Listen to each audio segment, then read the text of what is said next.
Hey everyone, welcome back to the Women Who Lead podcast. I'm Christine Fernandes, business coach, network builder, and your resident hype woman for everything from mindset shifts to scaling your impact. Today's guest is a true sales superstar, Lynn Whitbeck, aka the Queen of Joyful Sales. Lynn is the founder and CEO of Petite to Queen, host of Claim Your Career Crown, and the Get More Clients show on Amazon Fire, Roku, and Apple TV. She's been featured in USA Today, HuffPost, the Chicago Tribune, you name it. Lynn teaches business owners how to ignite sales with intent, influence, and yes, joy. Because let's face it, no one survives without sales, but we don't have to dread it. When she's not helping clients connect, capture, and close with confidence, you'll find Lynn exploring national parks, whipping up something delicious in the kitchen, or catching rare Pokemon. Ready to turn your next sales into a celebration? Let's dive in. Lynn, welcome to the show. I'm so excited to have you here. Well, Christine, I am thrilled to be here and be part of your community, which is absolutely amazing. Thank you so much. Lynn, most entrepreneurs, they either love or they hate sales. So how did you get from dread to delight? It's really, there's a middle ground there. Can you walk us through the moment you decided to flip that script and make sales more joyful instead of stressful? Well, I have to tell you, I've never hated sales. So I'm going to full disclosure. And I think it just really starts with that very first experience of selling Girl Scout cookies, right? Because I loved the cookies, I loved the organization. And so when you really care about your product or service and the organization, whether it's your own business or you're working for someone else, that's that magic sauce that you have to have those ingredients. And if you're missing those ingredients, then you need to go find one that has those ingredients in it, because that's when sales are joyful, because sales is truly a gift. This is how you help and serve others and create lasting impact. And when that is part of who you are, your core is to be of service and to help and make a difference. Sales is just a natural part of that, because it's how you build the relationship. It's how you get the yes, but then it's the experience that you provide and what you do with your clients and the impact that you create with them. Oh my gosh, it just fills me up. That's what fills me with joy, is helping my clients. And sales is how I happen to do that. It's my personal core genius. But for everybody out there, if you're not liking your sales, well, then you got to take a look at what it is that what's holding you back. Do you deliver a real value to your clients? Do you make a difference? Do you change their lives, their business? What is it how that serves them? Well, then my goodness. And how does that make you feel when you create that and you help them accomplish and achieve their goals and their dreams? Absolutely. I love how you said that too. The sales is about serving and not persuading. And that really changes everything. It is. It's all about your mindset around sales. And a lot of us have had bad experiences with those salespeople we were talking about this earlier, and just being sold to just doesn't feel good. Yeah, no, they're just looking for another notch on their belt. And you can pick that up right away if someone genuinely and truly wants to help. And also, you often talk about crafting a sales blueprint. What are the core elements every woman-led business needs in their blueprint to ensure you're authentic and that you're engaging and that you're also at the same time delivering those consistent results? Yeah, so having a sales blueprint is going to help your business become consistent, repeatable, and scalable. And it's a framework. So there's no specific strategy that you have to do, but here's the framework. The first thing is that I call it the crown methodology.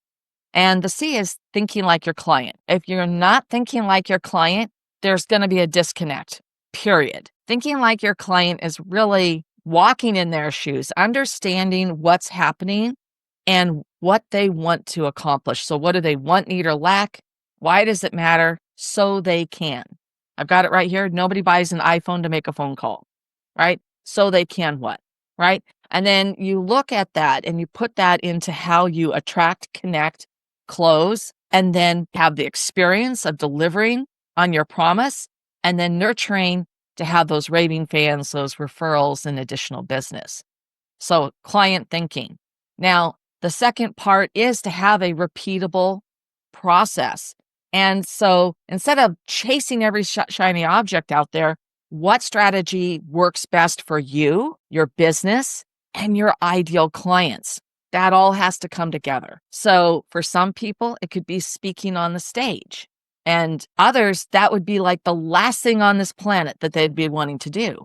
But you've got to combine those things and find a strategy that really works for you and makes sense for you, and where you're drawing in and connecting with your ideal clients. And you do that by thinking like your clients, right?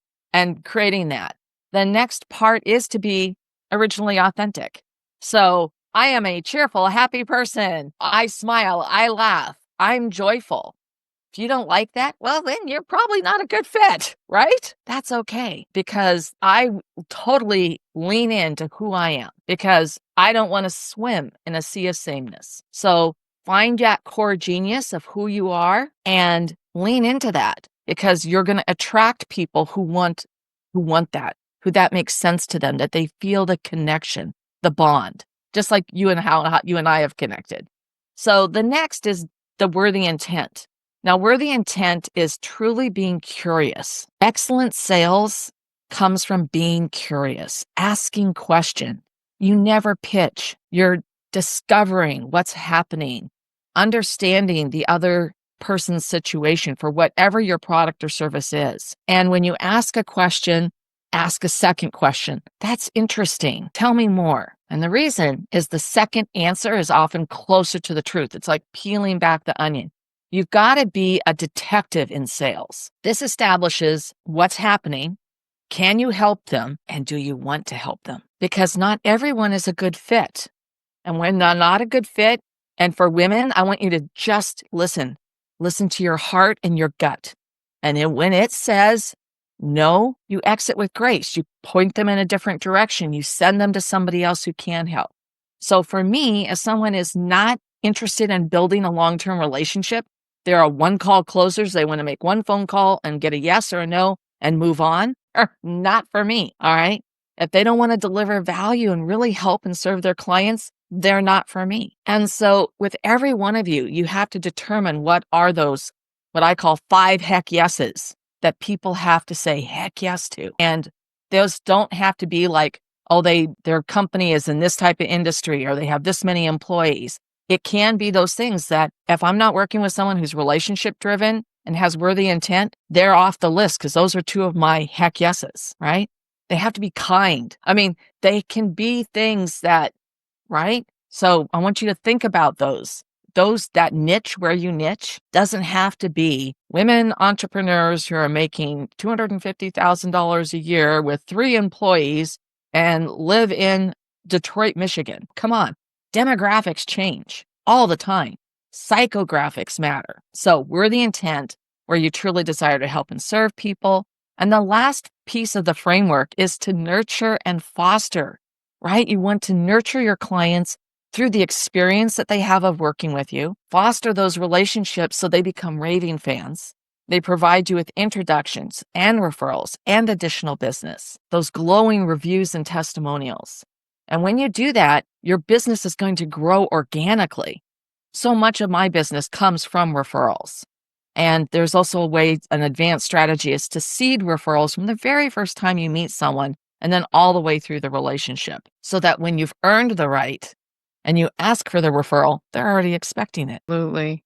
I love that so much. And I think from what I know, in my experience in sales, so many people forget about the follow-up, like the nurturing piece. Yeah, so follow-up is absolutely crucial. So this is something I'm literally willing to die on the hill for. So here's the thing. 80% of the sales are made by the 20% of the people who follow up. So when you do not follow up, you're literally giving away 80% of your business to your competitors, period. It's that simple. And so there's a couple things about follow-up. I'm going to bust a few myths.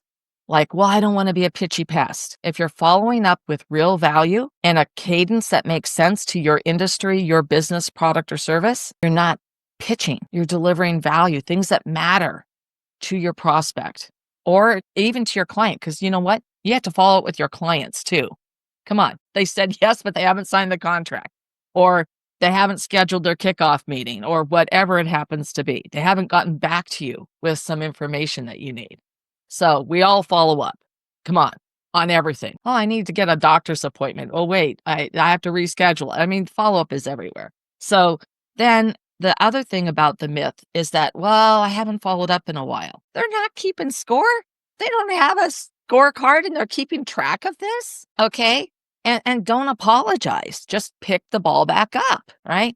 And deliver value and move forward. Now, if it's been a really exceptional time and it's like you met them the first time, so that's the thing. There's outreach versus follow-up. So you may have yesterday on an eWomen event, one of the women was saying she'd been on a marketing cruise in January and she had 450 people and she had yet to follow up with them. So it's like, okay, well, in that case, I would definitely put a little bit of a reminder in there, right? Because it's sort of going to be a little bit out of the blue. It has been 5 months. So, but once again, you lead with the value and why it matters to them, why it matters to them, not to you, what's in it for them so they can, right? And that you make it quick and sweet and push them to provide them the opportunity to move to the next stage in the dialogue when you're doing that. In that case, that's a little bit more like outreach.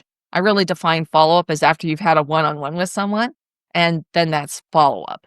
If you're still in that earlier stage where you may have met people, it's still more outreach than follow-up, but they're kissing cousins and you can use materials both ways. So the key thing about follow-up is it should be natural. It should feel like having a conversation with a good friend, because when you're delivering value and you're coming from a place of worthy intent, it matters to them that they're reaching out and you're staying top of mind, and something suddenly happens in their business or their home life and they discover, oh, I'm going to need to move and I've got to go through and reorganize everything to deal with this because we're downsizing. Oh, yeah, that person, it's not you, Christine, but let's say it was Christine who has this service and she's been giving me tips and all this all along. I got to reach out and call her so I can get this set up. And you know what? I'm so surprised, but in my experience working with women entrepreneurs, so many of them don't use a CRM. Like it's shocking. You need to be able to effectively manage those relationships with people, and the only way you're going to do that is by tracking. It's so important, and I know that's part of your blueprint, right? It's tracking those conversions and really following those metrics. So using a CRM is definitely going to be dependent upon your business. So for some businesses, I've used CRMs throughout my career. But I'm going to be really honest right now, my CRM is a Google Sheet. I am a very exclusive sales consultant. I work with no more than 12 people at a time, because I immerse myself in their business to work with them in their sales. And so I don't need some kind of elaborate CRM. Now, everyone is different, okay? So I want to be really clear on that. However, there are things that you want to be doing in the sense of making sure you're doing consistent outreach. And so one of the most effective ways to do that is to have an ongoing email campaign.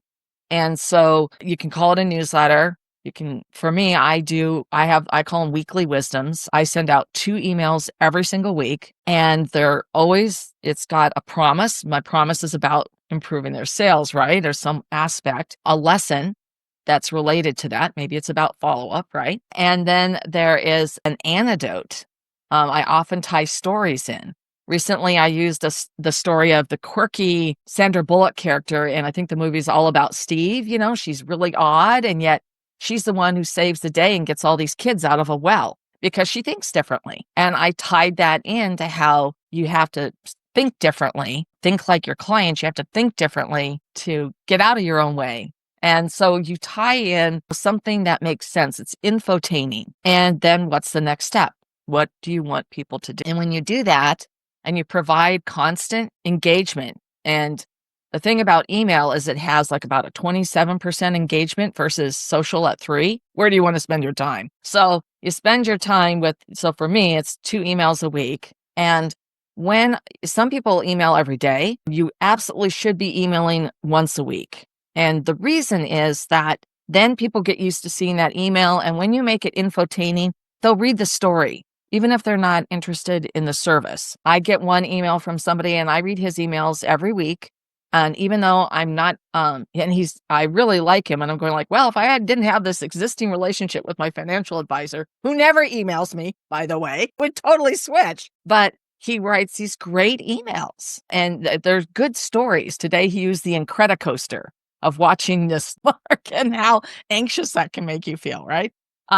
So it's a way to really connect with people. And, you can bring in some fun stuff with pop culture, but people grab onto that story, that anecdote, and it makes sense to them, right? And so you keep building that relationship brick by brick, and you're staying front of mind. So it's a very effective way. That's one effective way to do that kind of outreach. I like how you mentioned too the Google Sheets. I mean, that's all you need really to track things. I that's where I started off.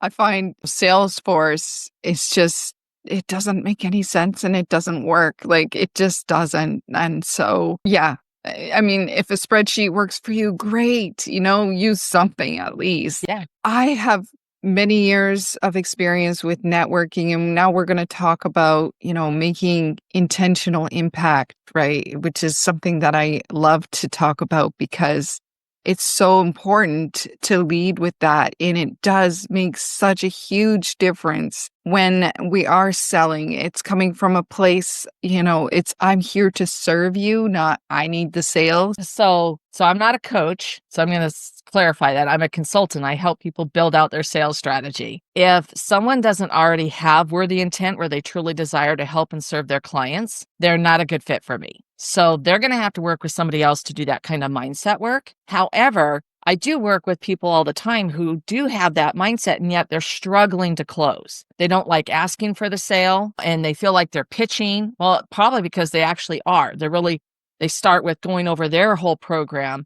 instead of asking questions. So you have to work out what are the types of questions that you have to ask in a discovery call. And it doesn't matter what kind of business in. I don't care if you're selling semiconductors in big business, okay? You got to be asking the right questions. And that's where you wear that detective hat. You're Sherry Holmes, whatever, right? You're wearing that detective hat and you're asking those questions and you're letting the other person who is your prospect talk, and you're quiet and you ask, tell me more, help me understand. You simply pause and go, so they'll fill in more, right? And you pull out this information because as you're doing that, they're going to disclose to you what's really happening and what the situation is. You're not pitching anything. And so one of the key things is for this type of mindset is that you are able then to determine what's happening. Can I help them? If you want to help them, then you can position the question to the so that they then ask you about working with you. So it's never that you are saying, hey, let me tell you about my program. I never do that. Instead, the prospect invites me, well, what would it look like to work with you? So that is really important because now that's the first yes. I mean, actually, you already had a yes because they booked a call with you. I mean, you've been stacking your yeses. You spoke in front of, like yesterday, I spoke in front of an eWomen group. It was a very small group, but I had people book a joyful sales call. They opted into my lead magnet. They put their email in the chat because they wanted it. Don't make it easy. Don't just give them a QR code. They had to put their email in the chat to get it. And this means that they're committed. It's an extra level of commitment, right? When you make things too easy, it's a throwaway. In sales, people have to your prospects have to make a minimal actionable commitment because then you're stacking a yes. So they were like, yes, I want this. I want the Crown methodology. And then it was, yes, I want a joyful sales session. So they had to type in private message me that they wanted a joyful sales session, right? I don't give them the Calendly link. No, I mean, they've got to put skin in the game. So when you do that, you're stacking your yeses. So it's the same thing when you're doing this and you're going through the sales questions. And as you're doing that, you're determining and you're tying in how you would be able to help them in a very brief sentence. And then you put the conversation back to them. And then as you're working through, you've determined what's going on. Yes, I can help them. Yes, I want to help them. Now you position it so that they invite you. What would it be like to work with? What would it look like? Or what would it be like? Or how would we get started? Whatever that question is. Now that's another yes, because they've consciously made a decision. I want to learn more. So when you do that, that is how you keep stacking those yeses and you're guiding someone to that yes decision. That's incredibly powerful and such a great way to look at sales. I love it so much. And today's world now, attention spans are shorter than ever. So what's your go-to strategy for zeroing in on what's in it for them so prospects stop scrolling and start listening? Yeah, so everyone has to pick a strategy that really works well for them, but it always starts with thinking like your client. And that's what's in it for them. What are the results that they're going to be receiving? Who are they? And so this is something that you can phrase like if you're in a networking group, you have a wow statement, and that identifies who's your ideal client and what are the results that they're seeking, and so people will immediately like sit up and take notice. Like, do you want your sales to be more joyful, consistent, scalable, make more money? Well, if somebody is like, whoa, they sit up, but that word joyful is a big piece of that for me, because that's my core genius.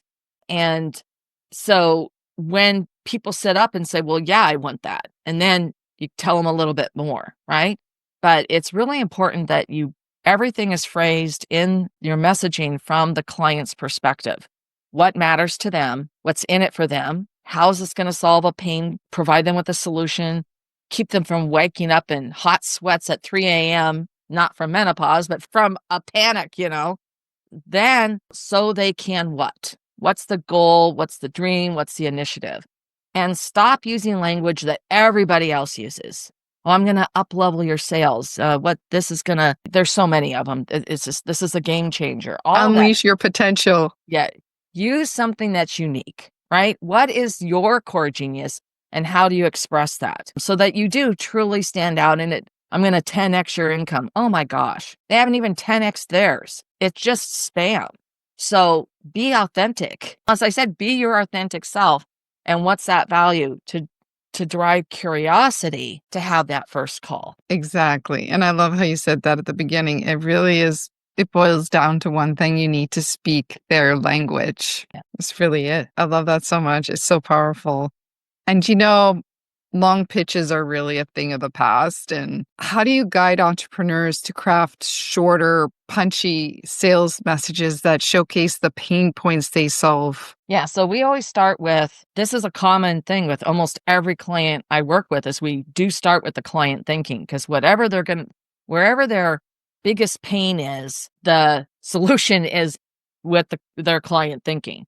So if they're struggling with follow-up, they're not getting people to call them back, they're not getting people to show up, things like that. Well, it's because they're not thinking like their client, and they're not reminding them as to why it matters to them that this meeting is, wow, they've got to be there. It's important. So that client thinking is the first place. And we actually have something that we call an intromercial, which is it gives you 18 seconds. Who do you serve? What pain points they're suffering? What are the results that they're going to get? Why it matters to them so they can, right? And in that 18 seconds, that intromercial really encapsulates what you do. And there's a whole workbook that you can go through to do that. But the biggest thing is that we'll actually have you fill out a form and we'll write it for you. But that helps you. Once you have that, now you can expand it into a 30-second wow for your networking, because most of the time you have more than 18 seconds.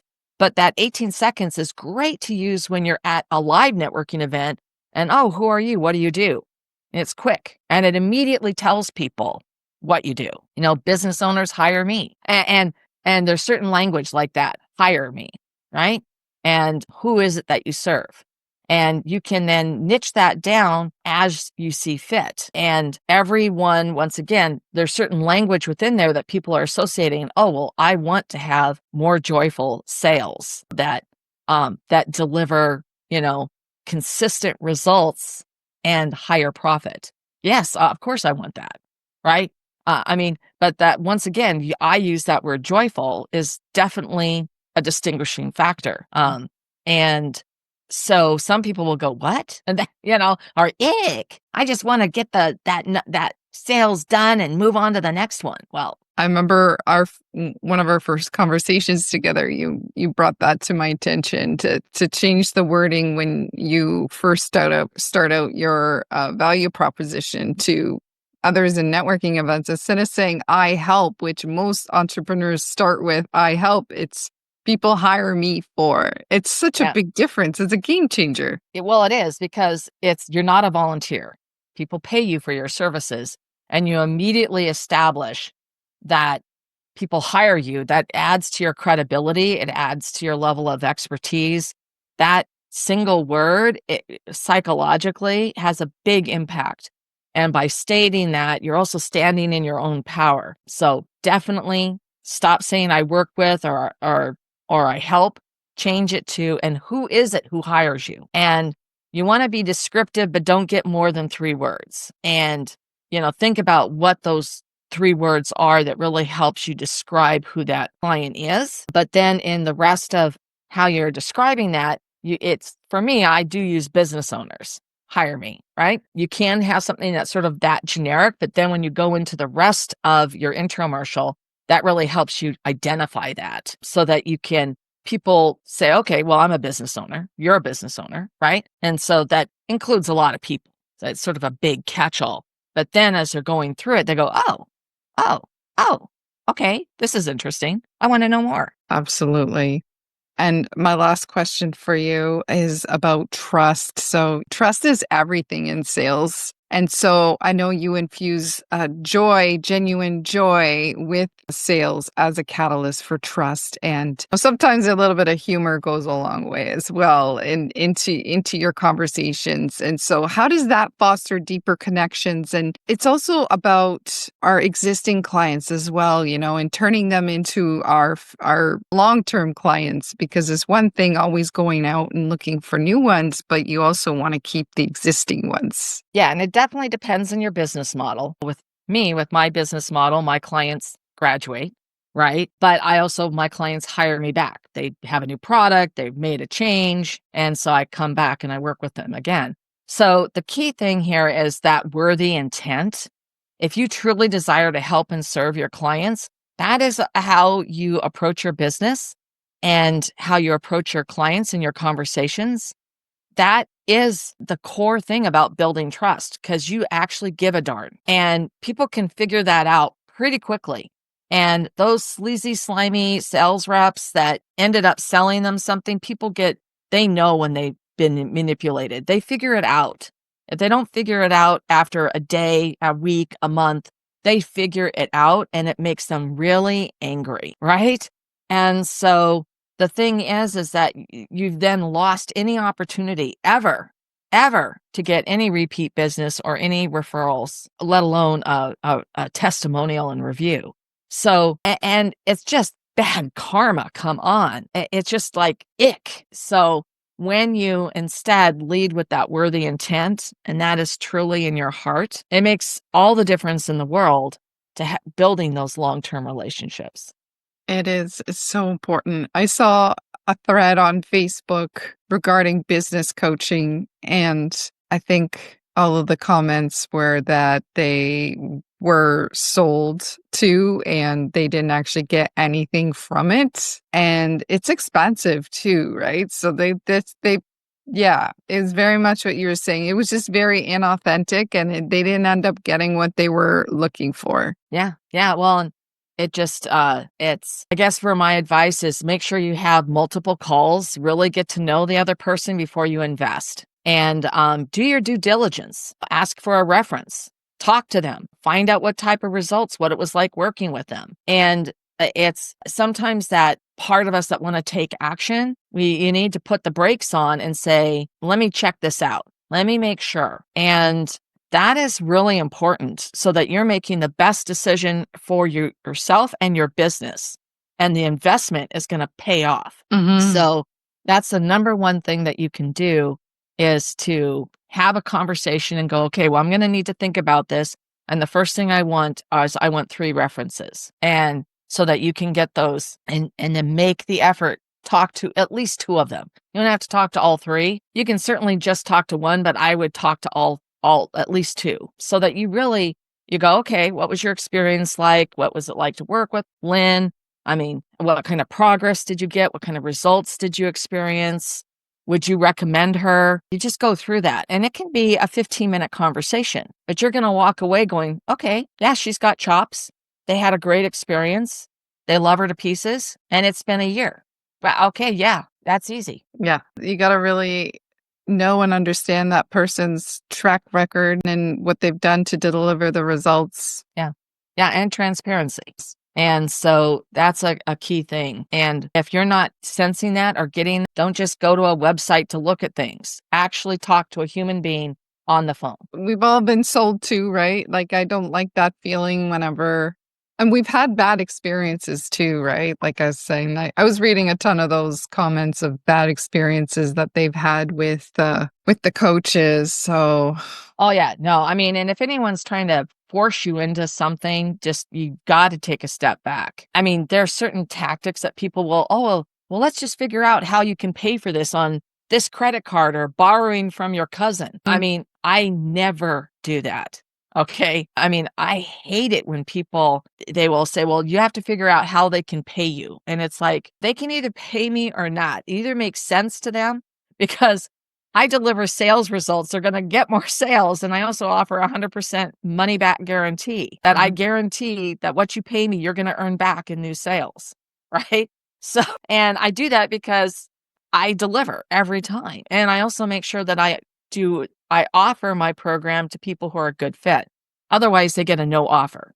I point them in another direction. I give them resources, but I don't offer to work with them because it's not going to be successful, right? I know through my questioning, I've already determined that. Absolutely. Well, thank you so much, Lynn, for bringing your amazing energy and these powerhouse strategies to the Women Who Lead podcast. And if you're ready to make sales less of a chore and more of a celebration, head over to Lynn's resources. Do you mind sharing what's the best way to connect with you and where we can find your amazing resources? Well, I would like to offer everyone a sales strategy checklist. And this is going to be really effective for you to determine if you've got some gaps or where you could really use what's that low-hanging fruit that you need to shore up to get better results with your sales. And that's at our website on petite and the digit 2 queen.com/checklist. It's right on the homepage for you. If you just get petite2queen.com, and it's right there above the fold, just click on that, get that checklist. And that's really going to give you a great starting point to look at what may be missing in your sales, what gaps you have, what you're just doing great at, and what areas you can do some quick refinement that will get you some results right away. Awesome. And then you also have your Get More Clients show as well, right? Absolutely. My Get More Clients show is right up at the top of our menu sales videos. So if you're struggling with anything, we talked about follow-up today. We talked about the infomercial. Just watch those episodes. You can get them wherever you get your podcasts. Heck, you can even watch them at 1.2 speed on YouTube. So, you can get right to it. I love it so much. Do you have any last final thoughts to share with our listeners before we sign off today? Yeah, I just want to remind you all that sales is how you help and serve others. And it is truly a gift. It's a gift for yourself so that you fulfill your own self of how you're serving and making a difference in the world. So take that to heart and make your sales joyful. Amazing. Thank you so much, Lynn. This has been such an honor to have you on the show. And to our listeners, remember, sales, like Lynn just said, is not about pushing somebody into something. It's about connection. And if this episode inspired you, please subscribe, leave a rating, or share it with a fellow leader who's ready to ignite her impact. I'm Christine Fernandes. Keep leading with courage, compassion, and of course, a whole lot of joy. See you next time.